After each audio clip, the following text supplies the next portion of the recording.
The views and opinions expressed in this podcast are solely those of the individuals participating in the show. All persons described or mentioned in the podcast should be considered innocent until proven guilty in a court of law.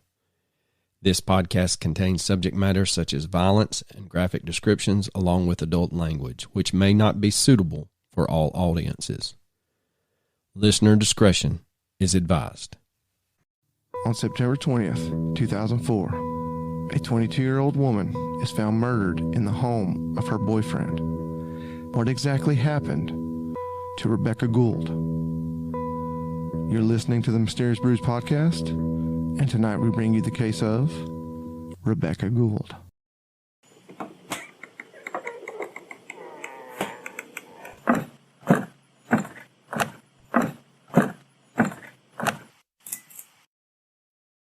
Welcome to a deep, dark, dank, moist basement somewhere in the bowels of Georgia.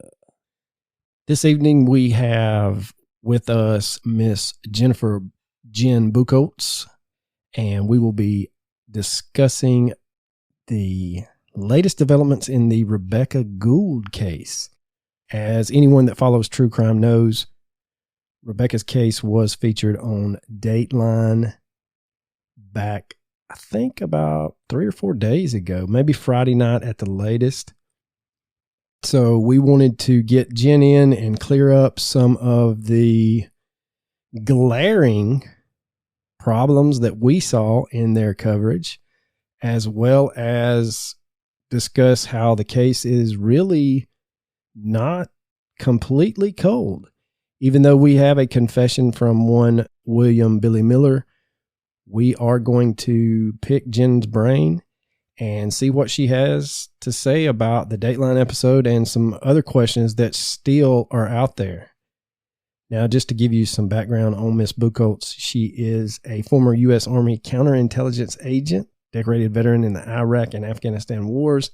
She holds a Bachelor of Science in Criminal Justice, a Master's of Arts in Criminal Justice, and a Master's of Science in Forensic Sciences. She is currently a professor of forensics and criminal justice at American Military University. So without further ado, this is our interview with Miss Jen Bucholtz. All right, ladies and gentlemen, we are interviewing Miss Jennifer Bucholtz on the Rebekah Gould case today, and this is on the heels of a Dateline episode that, to say is controversial, is an understatement.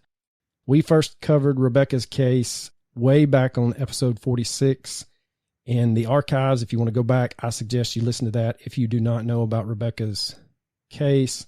It's a long one. It's excess of 2 hours. Miss Kim Phillips contacted us, and she saw something in me and Coach that we didn't see in ourselves, and she gave us all of her information. She put us in contact with Miss Bucholtz and also Miss Townsend, and so I'll never forget this. It was 100 degrees that day, and I was on the phone at work, and we had the kids outside, and so my principal looks up, and I've got my earbuds in, and I'm pacing with my phone, and he's like, "What are you doing?" I was like, "I promise I'll explain, just not right now." And so I'm asking questions, things that didn't sit well with us. And originally, when we covered it, I got hung up on Casey's truck. Just the time frame between him going to Batesville for his dad. His dad had his truck. That whole thing just didn't sit well with us. And then I think a couple of months later, Jennifer, that's when you had done your YouTube video where you had kind of dissected how she was attacked and the way it had to go down. Yeah. Was there anything besides Casey, which we all know, that's a huge glaring thing that just doesn't sit well with anyone that looks into this case. But was there anything now, looking back, since William Miller has been arrested, that you and talking with George and Catherine that just didn't sit well with y'all, but you didn't put out there? Well, something that recently came to light, and unfortunately for Casey supporters, it has to do with Casey, but we just recently figured out that the bed in his bedroom had been moved after the murder in order to cover up a big blood stain on the carpet. And so going back to this ridiculous claim of his that he went home the day after the murder and saw nothing out of place is just, it's literally unbelievable. I don't think there's anybody on earth with 2 brain cells that's going to go in their house, especially when they've already been told their girlfriend's missing and not notice furniture having been moved around. And what really bugs me is I'm not sure investigators realized it. I mean, they moved the bed because they photographed the big blood stain under it and the blood spatter on the wall in those 2 corners, but nobody, like when Casey was interviewed, even when William was interviewed, nobody ever brought up, you know, who moved the furniture, or Casey, why didn't you notice that your bed had been moved? Right. And so that bugs me. That was the thing that I noticed from your Facebook group page. And for everyone listening, there is a Facebook group page. I think it's, did y'all change it from the unsolved to just no? Okay, so it's I'm leaving it unsolved. Yeah. So it's the unsolved murder of Rebekah Gould. We'll put a link on our social medias to that as well. And you can scroll all the way back to way before, so you can see everything. Jennifer and I had the opportunity to have dinner together when we were in Arkansas the weekend before. Look, you. We're going to keep rubbing it in. Someone had to work. Someone had to. No, I'm sorry. I'm sorry I missed it. Someone had to. Wish I You could have should been be, there. because it was fun. Someone had to train everyone else and couldn't get out of it. So, but we were talking when we had dinner about how, for as much innocence that is proclaimed on Casey, there sure is a lot of chatter from that family and Casey's inner circle. And I was talking to Jennifer off air. I had just finished up the Still Missing Morgan thing on Hulu. And one thing that I noticed on that was, you know, they zeroed in on Morgan's dad real quick because he let Colleen take front and center, and then he was kind of her emotional support. And they interviewed him, and he talked about how he went through the whole gamut of emotions with the press. And finally, he just got to where he didn't care. They could say what they wanted to, and they eventually cleared him. And I guess that's my thing with the McCulloughs. They're so quick to threaten lawsuit, threaten defamation, all of that stuff when you just ask a simple question. Yeah, exactly. And then touching on what you talked about, that I still have this, I sent it to Coach earlier today. I don't even remember us having it. That's how far back it is. But there was some inconsistent statements that Casey had made. And we'll start with that because I wanted to, this kind of ties into how the Dateline episode opened up. Casey said at the beginning that he did not return home from work on September 20th, 2004 until he traveled to the trailer with Charlie Melton on the 21st. So we know that that's not true now because he had stated that he had gone home. He had gone to work. Something happened at work that he needed to go home and get another shirt. And then he came back to work, and that's where Charlie Melton, now sheriff of Izard County, sees him and says, "Hey, you need to follow me to your trailer." So that goes back into what you said about moving the bed. Now, looking back, we now have to believe that Casey went into that trailer. The piano leg is missing. There's blood in the, what do you call that? The little bleach container? The bleach dispenser part of the washing machine and under the lid, and he said he opened the washing machine. And that there was bloody bedding in there. The mattress had blood on it because it had been stripped. And then there was a bloody pillow, if I'm not mistaken, underneath the bed. Yeah. Sticking out though, like in plain view. Yeah. In plain sight.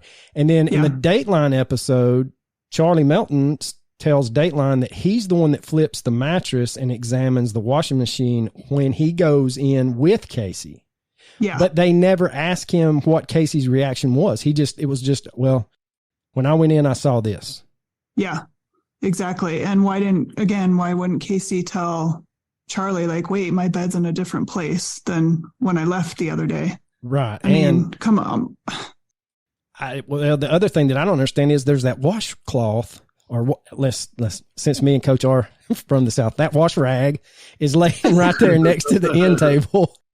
And that'll come into play later. And but Charlie did state at the very beginning of the Dateline episode that he had a gut feeling Casey was involved, but he didn't. It just seemed to me like that was a passing comment. He didn't really follow up on it. Yeah, that really surprised me because there's nothing in his initial reports or anything where he felt or that indicated that he felt that way about Casey. And I still suspect they knew each other personally to some level, probably not like best friends or anything like that. But Charlie himself says in his report, and he said it on Dateline, when he was dispatched to go do the welfare check, he drove over to Sonic and then he saw Casey driving out. Now, first I was like, well, how do you know he worked at Sonic? Okay, well, Rebekah's mom or somebody at the police station that knew Casey could have told him. So that's fair. But how would he know it's Casey that's driving out of the parking lot? Correct, because supposedly he didn't have that truck. What he looks like. Yeah. Well, no, he had a truck, but if you don't know you don't know this guy or person and you don't know what they look like, how do you know that was him driving out? And so Casey was driving out and Melton followed him over to his buddy's apartment because Casey's boss told him he had to get someone to cover his shift. So he could go look for Rebekah. So anyways, I don't know what the deal is there. But and then Casey's been so adamant that they did not know each other, which why does it even matter? I don't know why that's important to him, but it is. Well, and then the other inconsistency with him is he informs his two friends, Philip and Laren, that Rebekah was supposed to have picked him up at Sonic on Monday afternoon, but had not shown up. But then he wrote publicly that he knew, I'm sorry, he didn't write it. His sister-in-law wrote that he knew Rebekah was supposed to have returned to Fayetteville, so that's why he went out with his friends. So there's another glaring inconsistency. Yep. Yeah, the story has changed multiple times. And then another one that I picked up on in the Dateline episode was Casey tells Charlie Melton that Rebekah was going to go back to his house, take a nap, pick him up from work at 4, and then head back to Fayetteville. Well, that's not the original story because she was going to go back, gather her things, pick her sister up, correct, and then head back to... Yeah.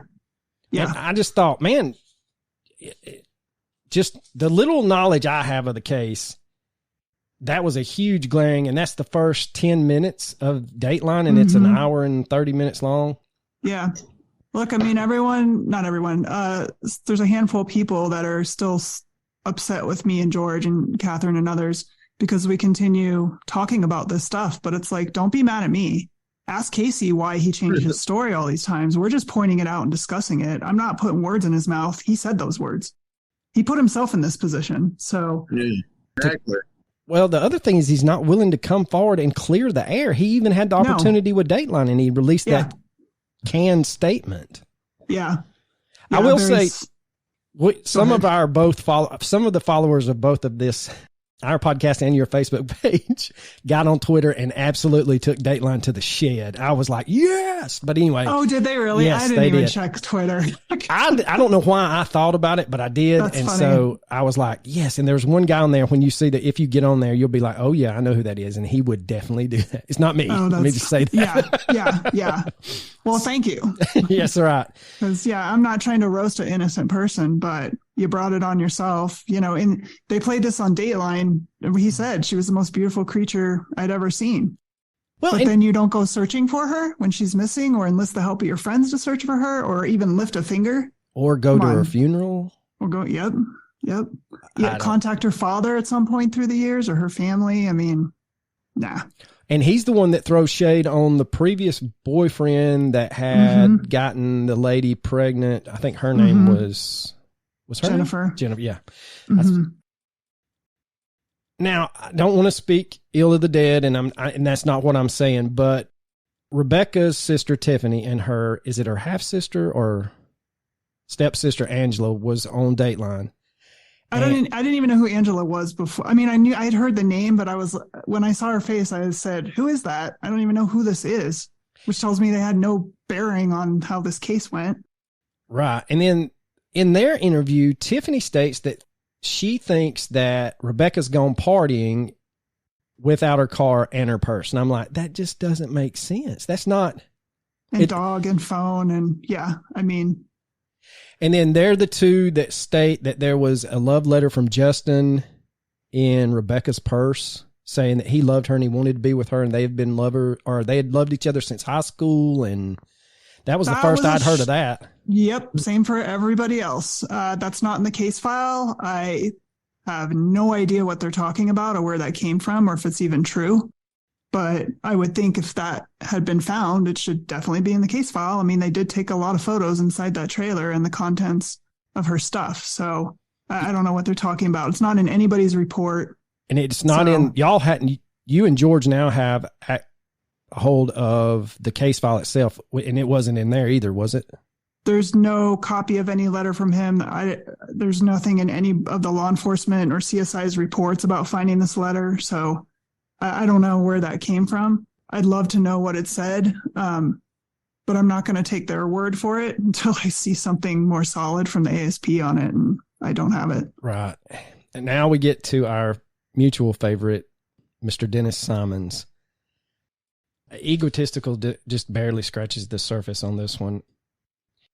He's front and center in the Dateline episode, and one thing that I picked up on with him was he stated that the cashier at the Possum Trot called and said that she saw Rebekah in her little car, and this is his words because I rewound it twice. Quote, time frame matches even though they couldn't get an exact time on the purchase of the breakfast sandwich and the thing. And I'm like, well, how does the time frame match if the time can't be exact?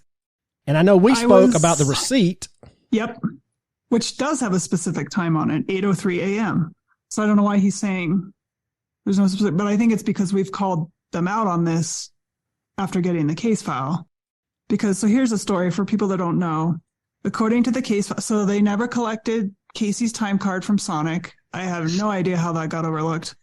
So all we have is the two other people that were working at Sonic that morning, their statement to go off. And so grain of salt, obviously, with eyewitness accounts, because they're usually not totally reliable. But both of them said it was 8:08 when he showed up, which is a really specific detail. So when two people have the same specific detail, I tend to put a little more weight on it. But if Rebekah doesn't drop him off until 8:08, how is she at the Possum Trot by herself at 8:03, 5 minutes early? She'd have to time travel back in time or something. And she wasn't with anybody at the Possum Trot, according to the cashier. She was alone. Yeah, and for those that don't remember, the cashier stated that she came in, got a breakfast sandwich, and got the cappuccino from the cappuccino machine where it takes forever for the hot water to heat itself, and then it dumps into the cup. She purchased it, then walked out, and then the cashier walked out behind her to get a paper, and that's why she knew it was her. I'll just correct you on one thing. In the cashier's original statement, she said Rebekah only bought a coffee or some kind of coffee drink, no sandwich. Oh, that's right. That's right. Yeah, I'm sorry. And she felt she's been so helpful through the years and so friendly, and she feels bad because she says she can't trust her memory and she's just not 100% sure. But she was explaining back then, like the breakfast, any sandwiches were behind the cash register. Like the cashier had to pull them out of the heater for you and bag them up or whatever. And feels certain that she didn't do that. She just had the coffee. And since we're on it, we can discuss the working theory is that when CSI showed up to process the trailer, that it's not unheard of for either the law enforcement agency that is working, which would it have been ASP at that time? Yeah. So it would not have been out of the question for Izard County Sheriffs to show up with a group of CSI people there with breakfast items and coffee.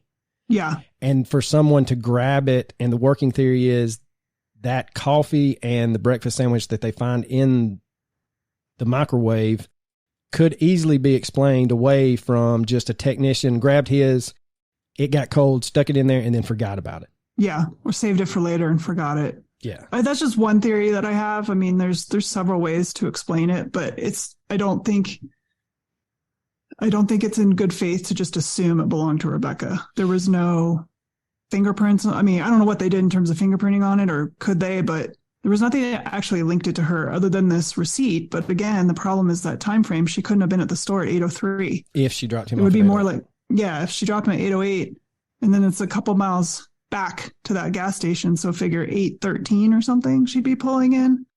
And I get a cash register could be off several minutes, I guess, but it's just not a solid piece of evidence. No, and Coach and I have talked about this before on our podcast with other cases. There's receipts in my truck right now. If something happened to me, you would be like, why was he at Tractor Supply? And why did he spend $12 on cedar shavings? It's the middle of summer. So, Yep. you see what I'm saying? I mean, it's what's crazy is when something happens, everything's put under the microscope and there's these red herring little items that are basically irrelevant to the case, but people just latch on to them. They sure did. And they took that receipt as gospel that she was alive Monday morning. And that, I think, was a huge, I don't want to say failure, but oversight, I guess, on behalf of investigators there's no other proof of life. And that's not even proof of life. And yet, even today, they're like, yep, she bought that sandwich. She was alive. And it's like, you can't think like that. You have to be more open-minded.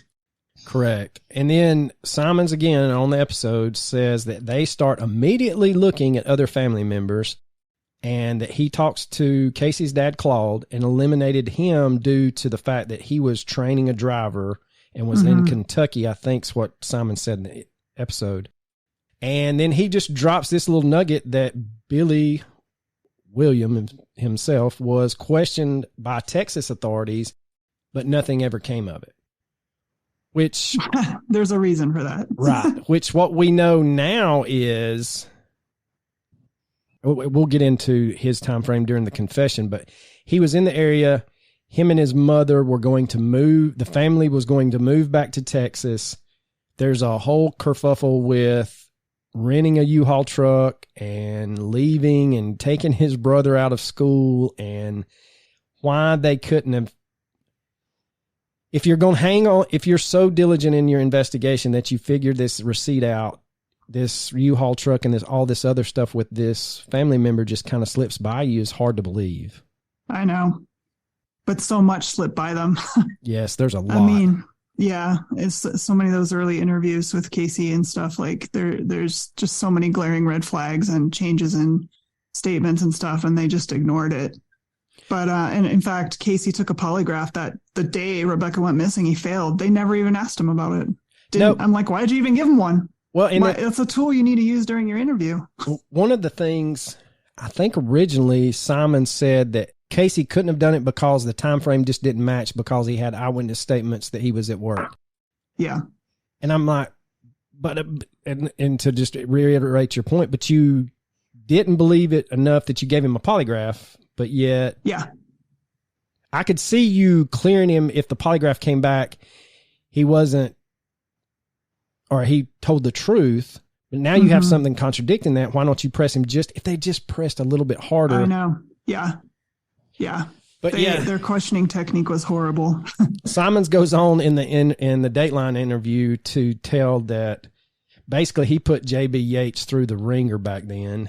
And they claim that, and like Coach backs me up on this all the time, JB had sold Rebekah some pot previously and owed him $20. And so the working theory in Simon's mind was that JB got so pissed off at $20 that he killed her. Ridiculous. When $20 caused the murder. No. Are you serious? Yeah. $20. And JB even says on the Dateline, he goes, look, guys, I've had people that owed me 10 times that amount, and I didn't murder them. You don't murder your customers. And why would you then clean up the boyfriend's house? Right. Why not pin it? Why not pin it on the boyfriend? Exactly. Right. Just leave her where she is and to frame Casey. Yeah. And then Simons goes on this. This is where I have a huge problem. And he gets tunnel vision. He has blinders on, and he zeroes in on Chris Cantrell and says, now this is according to Simons, that Chris had bragged to a lot of people that he was involved in Rebekah's murder. And he gets hung up on this hearsay in the Dateline episode that Cantrell had told someone who told someone, fourth generation information, that he was glad his car had been demolished because they would have found body parts in the trunk. Yeah, I can't remember where that hearsay came from, but there was something said to that effect.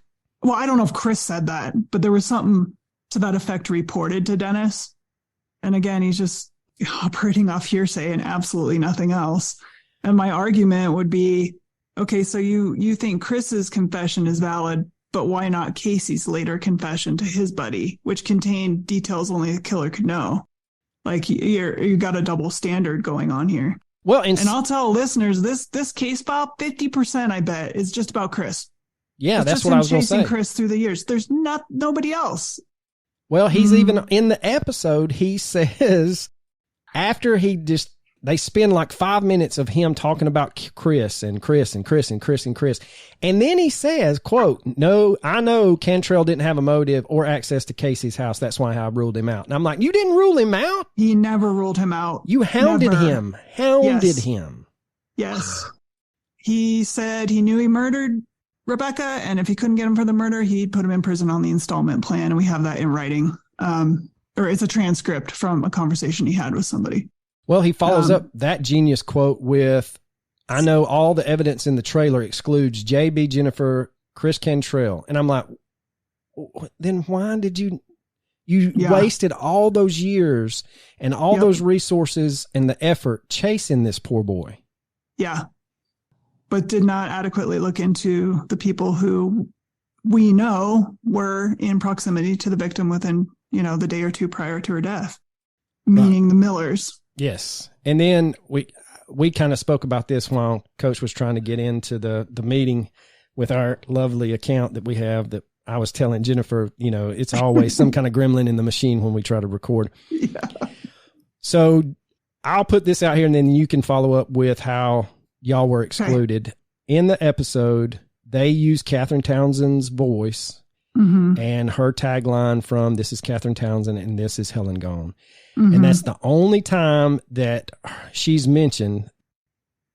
Yeah, it's the only time she's mentioned. Then they follow that up with a half a dozen podcasts cover Rebekah's case. And then they refer to Catherine by just the podcaster. Yeah. And it was just a blip on the radar. And so you can fill our listeners in on what really... I mean, yeah, I could write a book. Well, we are going to write a book, actually.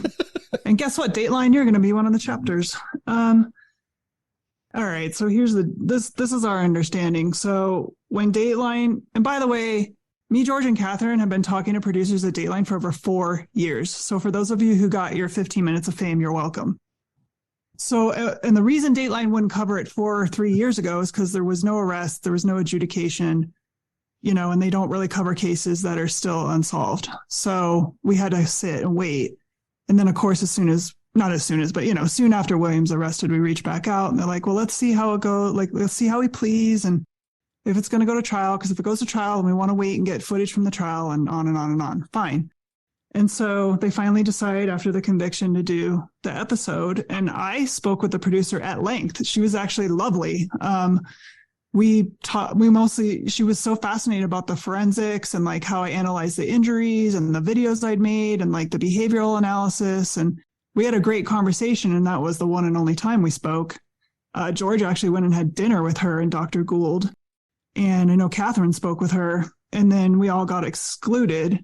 And we suspected it was at the request of or demand of the ASP, but we didn't find out for sure until a producer from 48 Hours contacted the ASP, District Attorney Eric Hance, and Charlie Melton, and the Sheriff's Department of Izard County, who all told 48 Hours, we will not agree to be interviewed or cooperate with you if you include Catherine, George, or Jen on your show. The producer told all of them, you are not going to dictate who I interview and not interview, and that's a First Amendment violation. Sweet. So thank you to you. You know who you are, but I'm not going to out that producer. So that's what happened, and that's why none of us were on it. Dateline obliged. They lied to Dr. Gould's face when he asked them if that's what had happened. They said no. But there's no other there's absolutely no other legitimate reason to not include us. Well, we lured the killer onto a Facebook group and he got him talking. Correct. We didn't know he was the killer at the time, but how do you not want that part of the story? And they just glossed over that. I don't even think they mentioned that. They said that he had interjected himself in a Facebook group. I don't even think I don't think they had the correct Facebook page up there. Ours did get put up at one point. Okay. I didn't know if that was it or not. family's one, the family, their one was shown as well. Oh, but okay. he wasn't in theirs. No. No, he didn't care about them because they weren't stressing him out. And the thing is, we've talked, and I think for those listeners that were at the True Crime Fest in Northwest Arkansas, what people don't understand is, and we mentioned this on our previous episode that Coach and I did, podcasters, unless you are Joe Rogan or True Crime Garage, you're not paying the bills by doing this. This is something that is a hobby for you, and you're trying to get these stories out there. That's what we do weekly, is just try to bring light to different cases. I know you and George take on a case and y'all see it to the end. But the thing that I don't understand is, why would you, especially knowing that crowdsourcing through podcasting and their listeners have brought evidence to the table in numerous cases, why would you not have Catherine or you or George on there? And like you said earlier, it may have been off air, but they interviewed Simons and said, yeah, her body was discovered right here. They could have clearly interviewed George, who was a beginning reporter at the time covering Rebekah's case. Yeah. He could, I mean, you didn't need Charlie Melton on them or Simons, whoever was, showing them where she was found. Right. It'd be way more interesting to hear the journalist's point of view, who was a Cub journalist on his first murder case, talking about his memories. That's way more interesting. Yes. Well, circling back to Simons. So we kind of touched on this. Casey had started working later in life. He was doing cell tower. Was that right? Yeah. Some kind of cell phone tower stuff on the road. Mm-hmm. And I think this guy contacts Catherine. Yes. Okay. And so Catherine releases this guy's story, and she changes his voice. And he states that Casey gets a little beer in him, a little liquor in him, and he starts confessing, and he lets go some of the details that only someone present at the time of the murder would have known. They asked Simons about it, and he says that he didn't take it. This is what he said. Quote, I don't take his coworker's confession very seriously because it had occurred 8 years previous, and why didn't you come forward then? Well, the guy may not have ever heard of Rebekah Gould. Right. There's all kinds of people who don't come forward for decades when they've heard a confession. Right. And there's a lot of times that if Casey's working for a company and he shows up, that guy could have been from, the West Coast, and he was on that cell tower work. So I thought that was kind of interesting.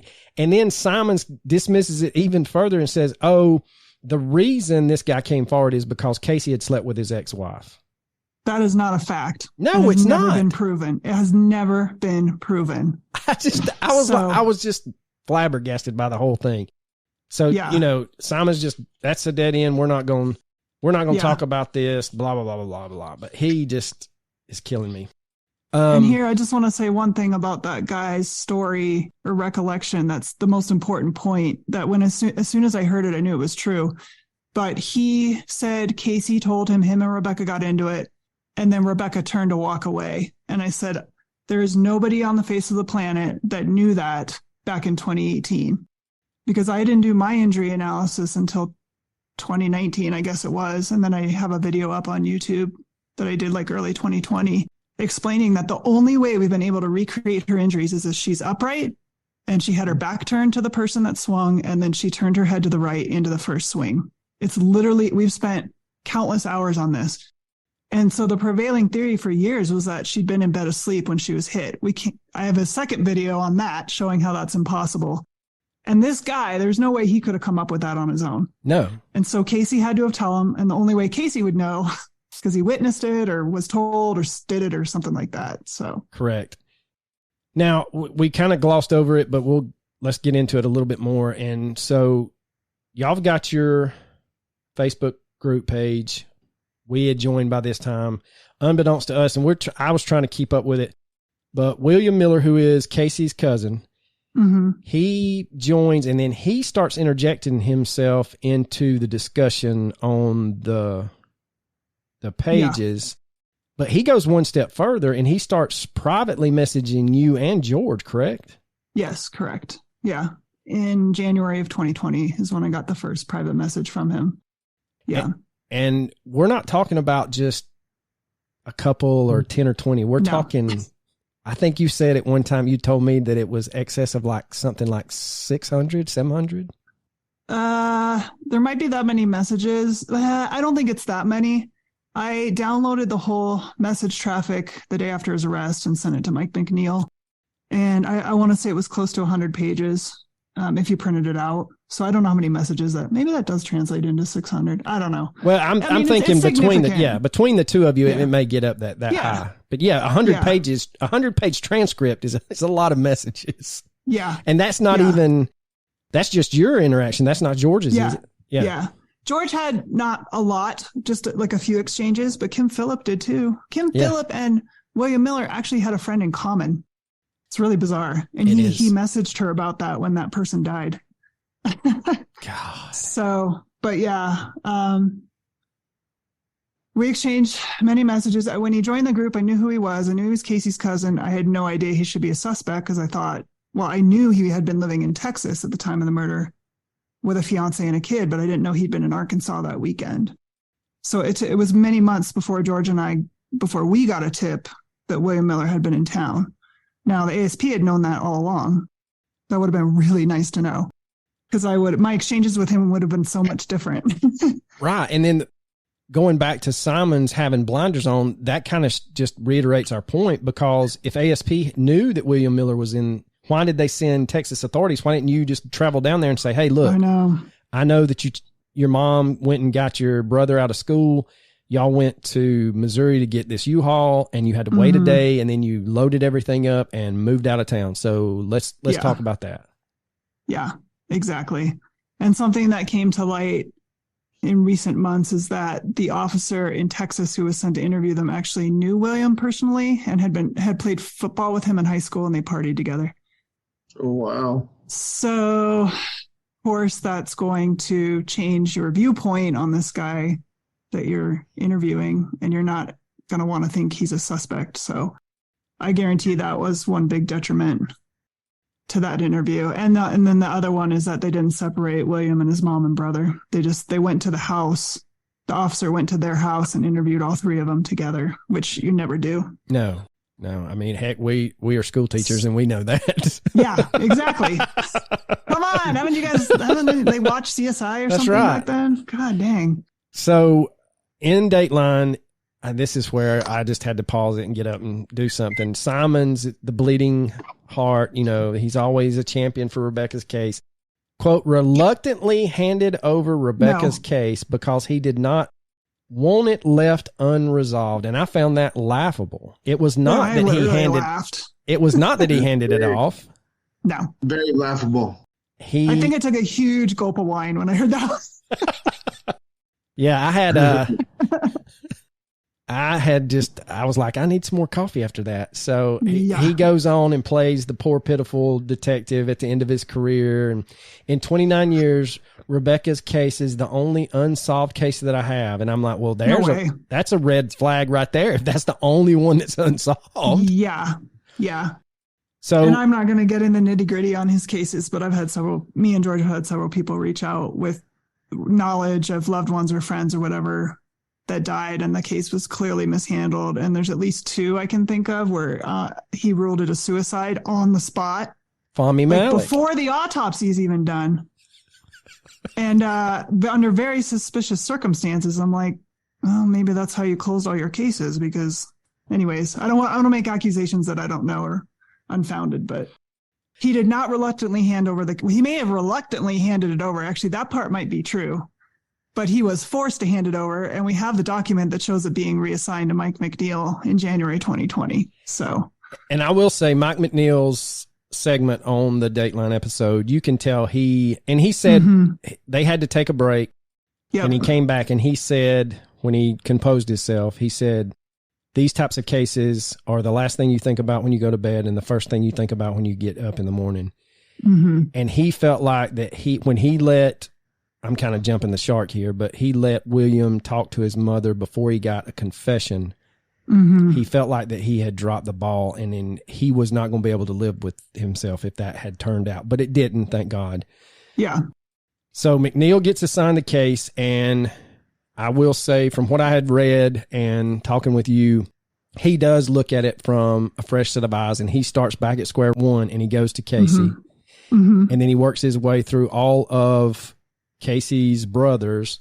Mm-hmm. And what I found odd was that when Mike interviews his brother Chris implicates his own brother Corey. Kind of, right? Yeah. Like by omission. And I thought that was the oddest thing. I was like, that's the dynamic of this family, to be honest with you. Yeah. It doesn't matter. I was going to say for listeners, what happened was Mike says, so where was your brother Corey on the day she was murdered? And there's a huge long pause. And then he goes, I don't know.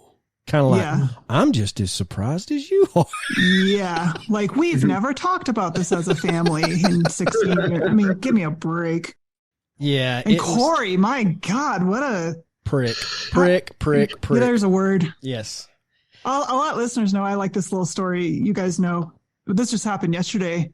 Corey's ex claimed that Dateline never reached out to him for comment or to ask for an interview. And so knowing we were going to meet with 48 hours, I sent him I thought it was a very kind message. I was just saying, we're having this meeting. Megan said to reach out to you. And I just want to extend the opportunity. If you want to do an interview with them, I can let them know that you're willing or something like that. Right. And I said, have a nice weekend. And I get this message back about, I'm going to take legal action and all this stuff. And so wow, I let him know I would welcome legal action because that way we can get him and the rest of his family deposed in court. And so yeah, crickets from that point. That was he did say this is harassment, which it's not. That is not harassment at all, Corey. You might want to check the legal threshold, but I let it go. So. She was just trying to give you an opportunity and your family an opportunity to state publicly, and like Casey, you decided to act a fool. But anyway, going back to Mike McNeil, I thought he did a great job of just zeroing in. And then he said that he knew in his gut that it had to be a family member of Casey. And that's when William is kind of brought to his attention. Now, behind the scenes, did he kind of zone in on William before you gave him the transcripts, or was it after, or was it they kind of coincided at the same? Okay, the transcript was after the arrest. Beforehand, this is still foggy to us, but so George and I got a tip about William being in town about 6 weeks prior to his arrest. We made sure that tipster went to Mike McNeil. It appears Mike was already sort of honing in on William at that point, but I don't know for sure because Mike isn't going to reveal that to us. But it wasn't, and we've never, people accuse us like, oh, they say they solved it and they got the tip. And I'm like, no, we got a tip and we sent the person to Mike McNeil. Whether it helped or not, I don't know, but we did the right thing. But it certainly sent us in a different direction for those 6 weeks and changed the whole trajectory of what we were doing. Yeah, because then y'all can go back and then you can see how he's interjected himself. Some of the things he said that you kind of didn't think about, it kind of starts making more sense. But I mean, we debated because since I had a dialogue with the guy, I was like, should I just out him? Should I just say, look, I know you're Casey's cousin. I know you're in town that weekend. What the hell happened? But I'm glad I don't know how that would have turned out, but I'm glad I didn't, because that could have shut him down. And then he never went and talked to Mike. Right. Or he could have gave up the goods to me. I don't know. We'll never know. No, the good news is we do get some closure in this, because in October of 2020, McNeil calls, well, actually before that, he puts I want to say APB, but that's not right. But he basically flags William Miller's passport. Correct. So if he comes back in the United States, he's going to be notified immediately. Yes.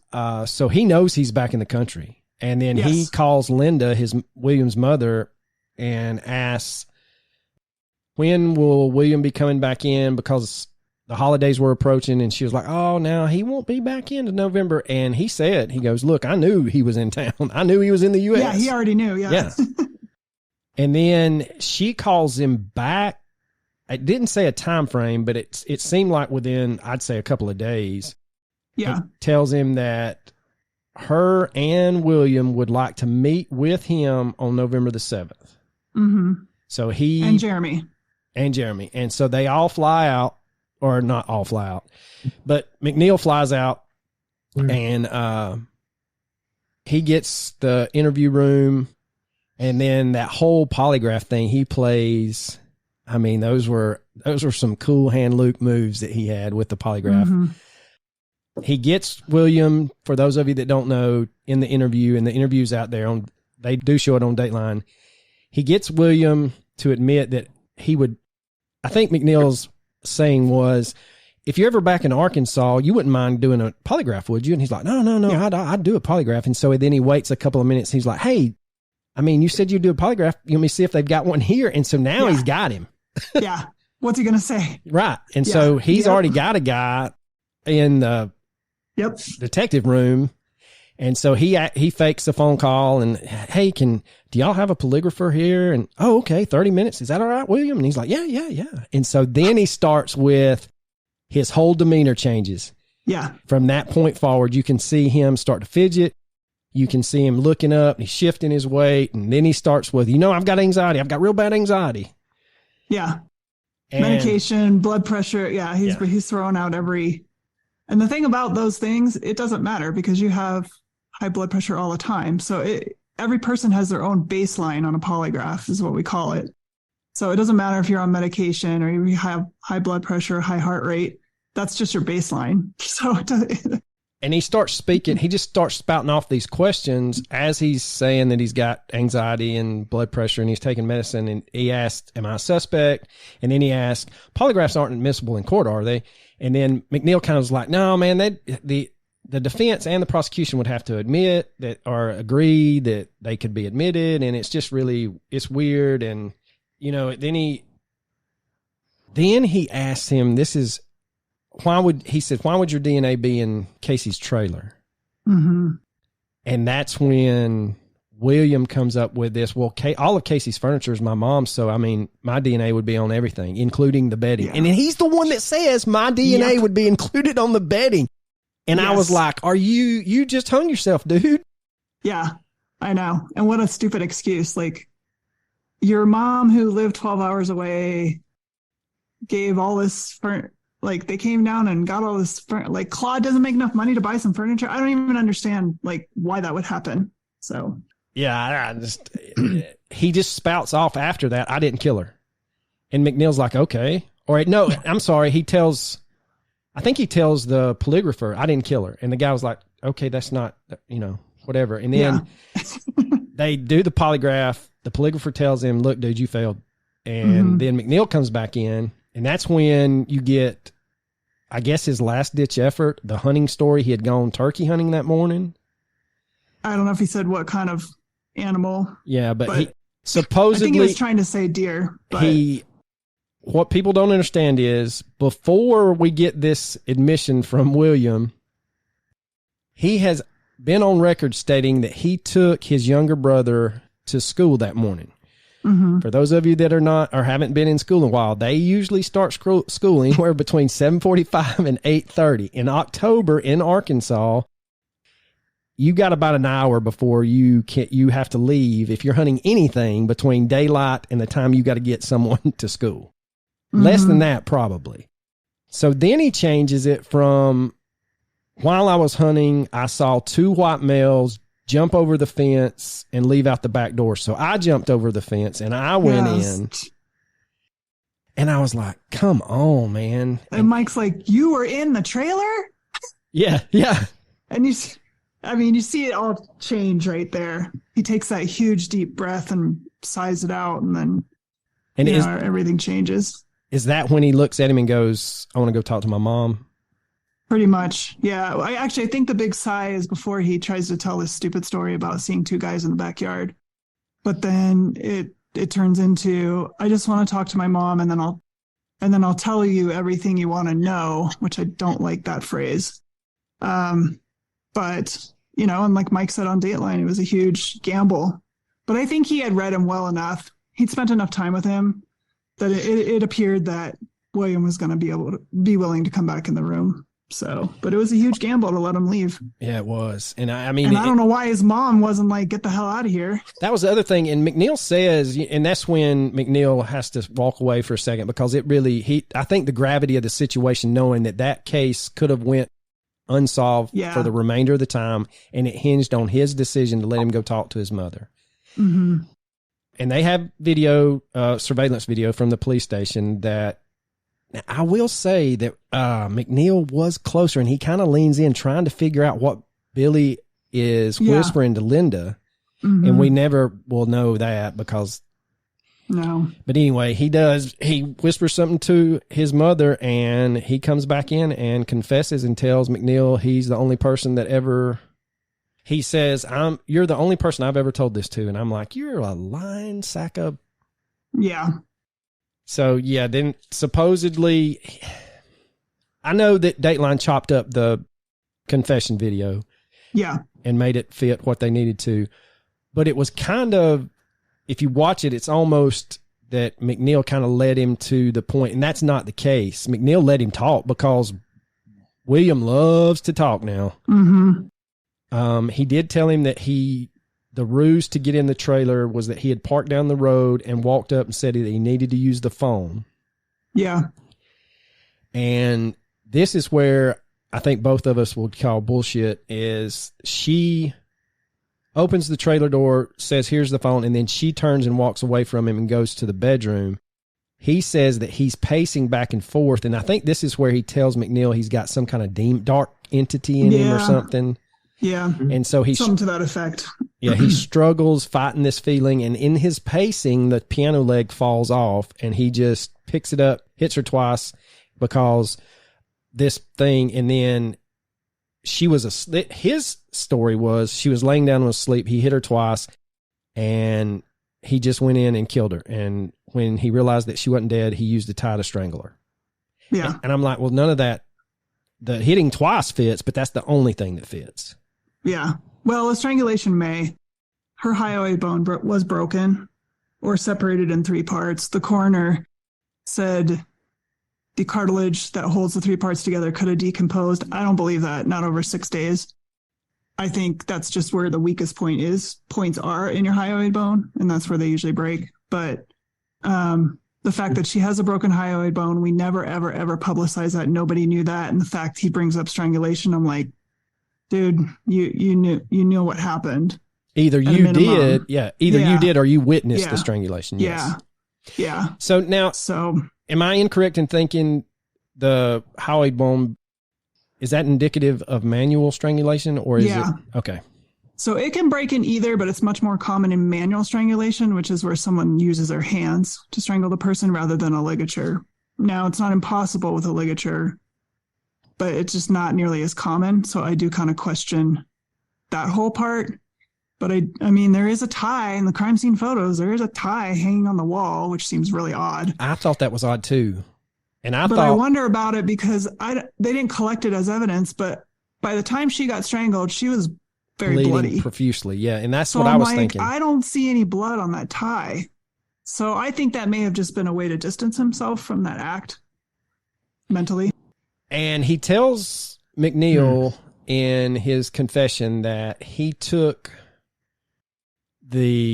some of the bedding and put it in the washing machine. He took some of the other bedding and put it in a suitcase, and he disposed of the suitcase, but he will tell him where the suitcase is at, our general area where it's at. Mm-hmm. And so when McNeil gets back to Arkansas, him and the ASP go out to try to find this, and I thought it was creative on Dateline's point, but Dennis Simons just magically happens to be the one to find this suitcase before he retires. According to the report, he was the one who spotted it.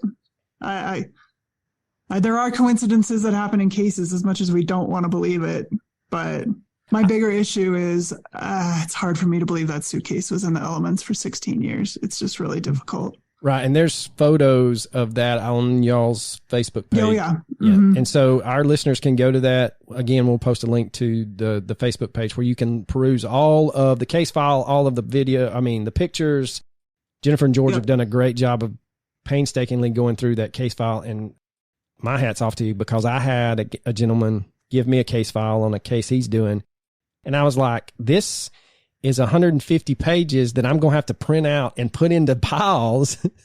I can't imagine that 16-year-old case file, how thick it really was. And then y'all had to discern what goes with what evidence should be put together. It was a disaster. Yeah. I told my wife when that case was, I was like, I'm at a kind of a cross point here.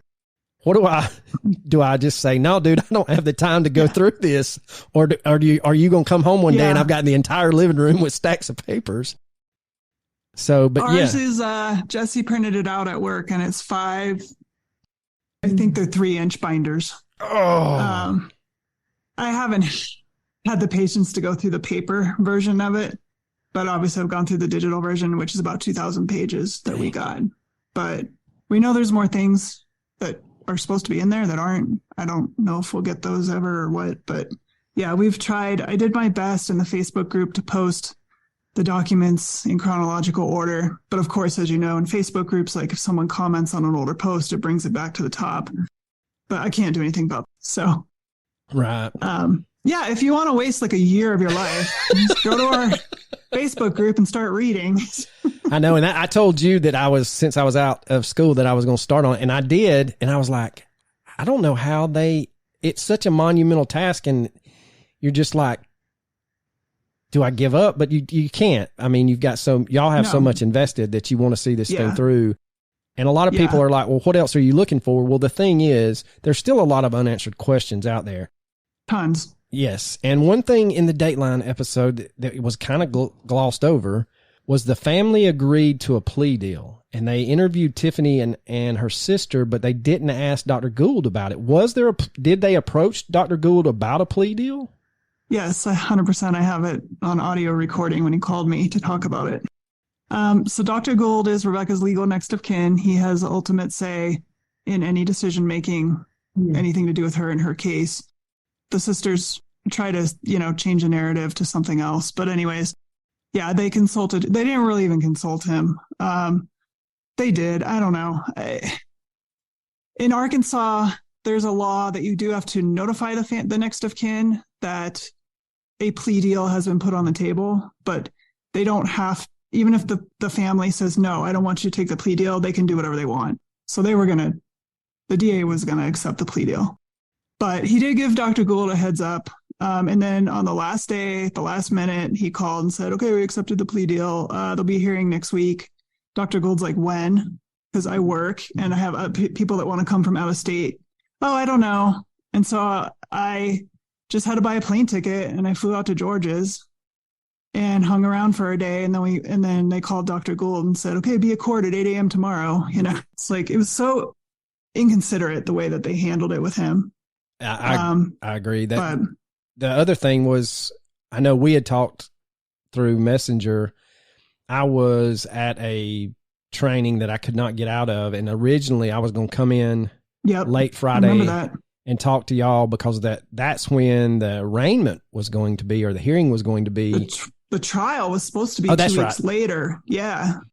And so I was going to come in and kind of hang out with y'all that weekend and go over what y'all catching me up to speed. And then I get that. I think our listener, Chuck Ball, sent me a link that said that he had taken a plea, and I was like, shit.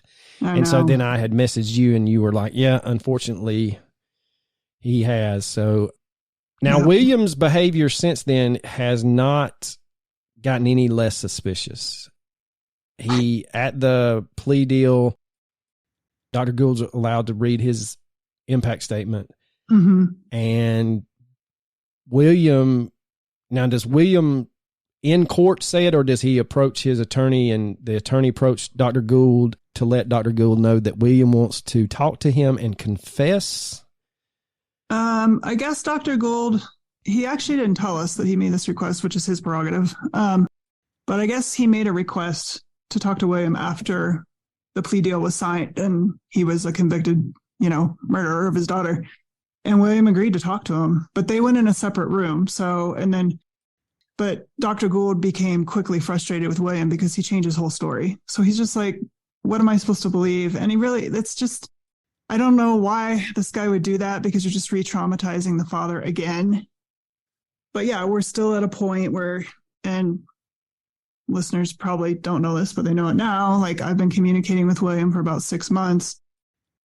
There's some details that have come out that are very specific and that implicate others. And I do tend to believe some of those, but there's definitely a lot of things he's told me that I know aren't true. And I don't know if he's ever going to come 100% clean, but I think we're getting there. So I think he's holding on to a glimmer that maybe something in his sentence could be changed.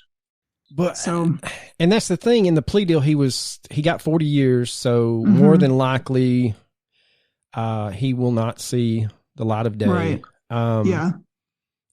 After we had our weekend up there at the crime festival, you actually left, headed to southeastern Arkansas. Yeah, Mariana. Yeah. Mm-hmm.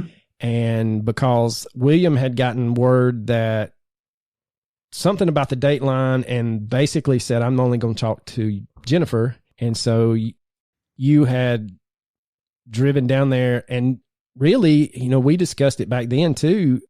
You and Jesse drive down there, and he easily could have, by the time y'all got there, said, nah, I'm not doing it. Yeah, sure. That's why I didn't tell basically anybody except Dr. Gould and George ahead of time that he had agreed to this meeting, because I just didn't want anything to spook him. I didn't want a family member to talk him out of it. And obviously I just wanted to see if he would, what details he would give me. So, but now we're still in contact. He's willing to meet again. So I feel comfortable talking a little bit about it. But again, a lot of the details that he gave me about the murder, we're working to get confirmation on those now. And for those who've been implicated, they probably know who they are, but I'm not going to tell them what he told me about them. So until we can figure out what we can do with this information. Right. And you had contacted McNeil and said, look, this guy's wanting to create an open conversation. So if I get anything, I'm going to forward it to you. Yes. Yeah. And so George talked to Mike for a lengthy amount of time, and he is not opposed to looking at what we can get. So he understands our point of view on that. We think others at a minimum at least knew and helped cover it up. And he is not unwilling to look at evidence of that. And I'm not going to say possibly bring charges. That could be our hope if we have enough evidence, but at least we've got that dialogue going on too. And he didn't 100% shut us down. And I think that's what's so refreshing about having him on the case is he is approachable. He seems very genuine on camera and everything that I've read about him. Yeah. The one story I will share is, and I don't think he ever wanted this to come to light.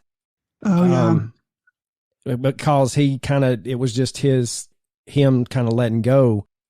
Y'all decided to go, was this after the plea deal, or was this before y'all decided to go out there and clean up her grave? We went out there. So before we presented on Rebekah's case at CrimeCon 2 years ago, my husband and I went to Arkansas because, we needed to put, we wanted our presentation to be absolutely perfect. It had to be a certain timeline. We wanted to interview Dr. Gould because he wasn't going to be able to travel to Texas and be on stage with us. So we wanted to get some video of him to include in the presentation, get his thoughts on the slides and all that stuff. And so while I was out there 2 years ago, my husband and I and a couple of our wonderful local residents all went to the cemetery to visit her. And it still chokes me up, but we walk over to her headstone, and one of the ladies, Karen, she goes, "What's this?" And there's a rock with a paper under it. And we look at it, and it's Mike McNeil's business card. And on the back, he wrote, "Sorry it took so long." And man, I was like, that shows what kind of a guy he is. Right. And I think you or George, it was either on your podcast or George's podcast, y'all had the audio of, and then you kind of go back and explain what you said. And I think that's where the moment he stands up and just walks away at Dateline, he didn't care. And so the guy that's hosting Dateline's like, what's going on? And I'm like, well, hey, dude, this guy takes his job serious. Yeah. But the thing is, after that, I think that next January, me and my son were out there and found her.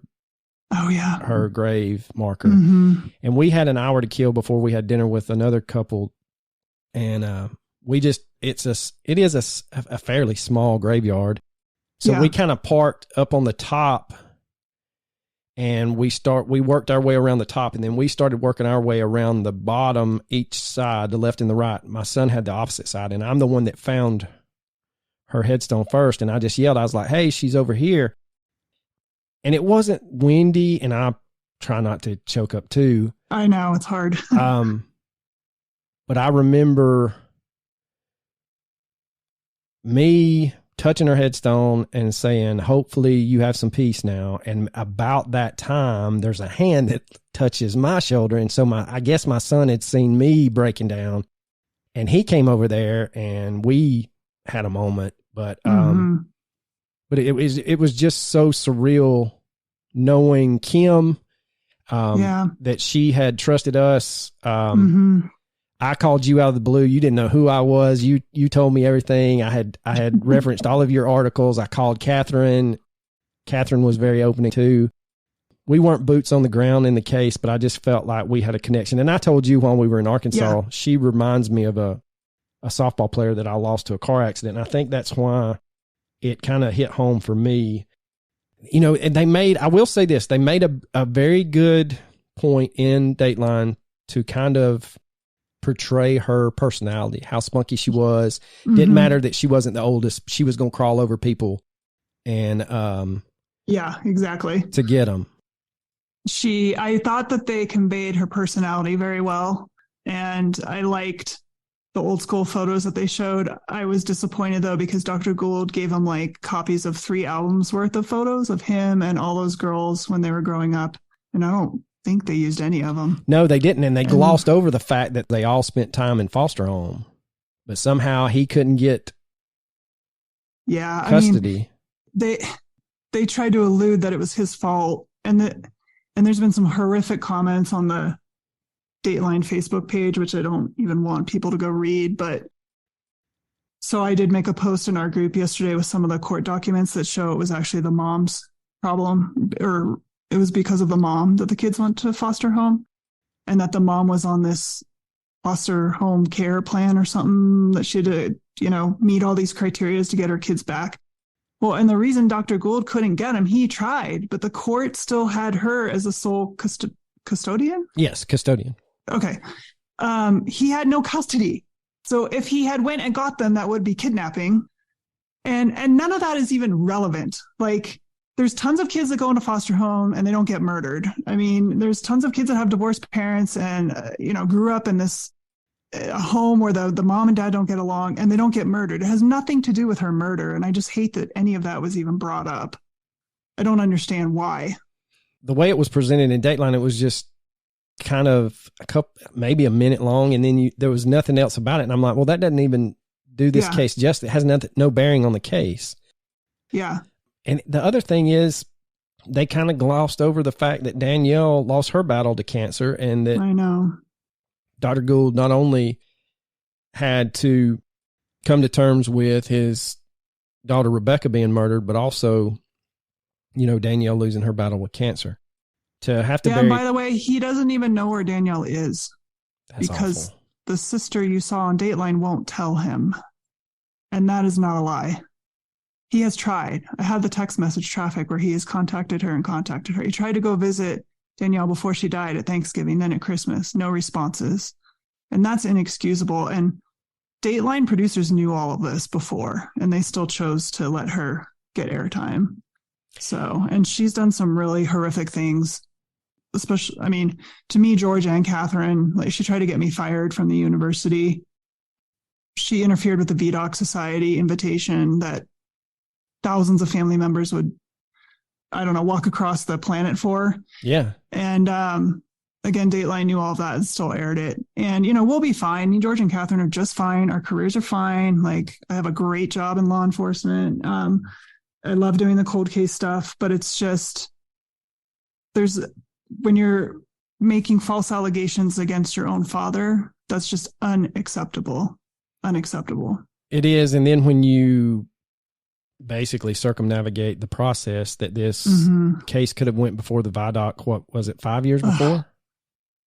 At least 2019 is when and this never happens, but a member from the VDOC Society put forth an invitation to the ASP to present her case. And both and the family and the sister found out because I published it on our Facebook group. And then she called them up and told a bunch of lies about me and Jim Fitzgerald, the VDOC Society member who put forth the invite. And so it never happened. And that's literal obstruction of justice. When you are obstructing a process that could possibly further the case, that's obstructing justice. I mean, she could have actually been arrested if we had the right officer on the case. And that's what I guess that's what sticks with me is, what is her motive? I mean, why would you not want your sister's murder solved? Yeah, so, in terms of motive, I don't know. I have some theories. Me and George have spoken. We need to find someone who loves doing what we do, but who's also a psychologist, I think, to kind of help us navigate these difficult situations with some family members, because this isn't the only time we've had issues with a family member. No, and that's another thing that we discussed. What is at the end of the day, we talked about this. At the end of the day, you want justice for your loved one. So what if some skeletons are brought out of the closet? It's not the end of the world that, I guess in Rebekah's case, your mother had y'all put, or something that your mother did had you, who cares? Like you said. Who cares? Yeah, it doesn't matter. It doesn't matter. We're not going to judge. No. At the end of the day, we're all looking at the same thing. And the thing is, we've done a case before that, like, somebody battled addiction. And then, of course, when something happens to them, that gets brought up. Well, that's not who they were. They had battled addiction and kicked that. So, knee-jerk reaction is you go back and look, were they reusing? Okay, they wasn't. Then move on. Right. It's just it's just background information. So, I don't know. And I don't even feel like we dug up any dirt on Rebekah's family. Like, we don't victim blame or shame or anything. In fact, we're, vehemently opposed to that. Correct. And call people out if they try to do that. I don't know. I've wondered if some family members struggle with the fact that their dead loved one is the center of attention for so long and is getting all the attention and they're not. And I can understand that. I mean, I'm sympathetic to that. You probably get really sick and tired of hearing about your dead loved one, but it's like, but if it were you would want everything possible done to find your killer and bring them to justice. So, right. I guess that's the thing, I just don't understand. I'm like you. I would love for a psychologist or a psychiatrist to sit down and go, all right, this is why they're acting this way. So, but wrapping this thing up, you have your interview with William Miller and some of it you have posted to YouTube. Not yet. I wasn't allowed to record or anything. I couldn't even take a paper and pencil in. Dang. Or my bra. That's a whole nother story. The underwire, you could have killed him. My underwire did not pass the metal detector. Thankfully, I had a sports bra out in the car. Oh. It pissed me off because it was only a 2-hour visit and I lost 15 minutes dealing with all that crap. But anyways, no, I couldn't record it, but I've got audio of us driving to the prison and discussing things. And then my husband had the recorder going as soon as I came out. So I just kind of like verbally vomited of the mouth, trying to get everything out that I could remember. And then George called. And so I talked to George. And so we have all of that recorded. Again, there's a lot of details right now that we don't want to publicize. And I also don't want to put it out right away because I don't want people to think this is some publicity stunt. Like, we truly are after the truth in the case. And that's all that matters. I'm not here to make a podcast. That's not my priority. It's just one media platform that I use. So at some point, we'll put some of that audio out, but it's not going to be right away. Well, and the thing is, this case is far from dead in the water. like we said earlier, there are some things that Jennifer's uncovered that would lead you to believe that there were some things that need to be brought to light. And so they're working behind the scenes, her and George both are. And so, you know, we will stay tuned. And again, for our listeners, if you have not listened to the episode and you made it this far, why not go back and listen to episode 46? But also just search Rebekah Gould. You'll find Jennifer's podcast, Break the Case. You'll find George's podcast, Diamond State Murder Board. And you can binge all of their episodes, and it gets you caught up, and it's a time frame up until William does the plea deal. So I was going to say, if you want to see his full interview and confession, it's on my YouTube channel. So you can just go on YouTube and Google William Miller confession, or my channel is Jen Bucholtz, PI, for private investigator. And you can see there's 2 more segments that need to get uploaded, but they'll be there soon. So you can catch up on the first 8 hours that are there. I know. I want to watch it, but then when you told me how long it is, I'm like, yeah, it's a lot. Yeah, it took me weeks to get through it because it's just I don't know why. He's so chatty Cathy at the beginning. He loves to hear himself talk. Oh yeah, he was chatty Cathy with me too. So he did probably 75% of the talking when I met with him, but that's fine. I'd rather it that way. Yeah. Because I'm there to listen and learn and see what I can absorb and use. So, yeah. But thanks for having me. Well, I appreciate the discussion. Well, thank you for coming on. Again, I can't thank you enough. We are going to get this chopped up and hopefully at the latest out. Today is the 5th. The latest it'll be out will be the 7th of June. Sweet. That's quick turnaround. Yeah. So I'm going to work. If I can get it out in the morning, I will. If I can't, definitely by the next day. So yeah, no worries. I know that we will be talking again. You are on the case of the Zodiac. You're one of many team players in that. So we can catch everybody up on that.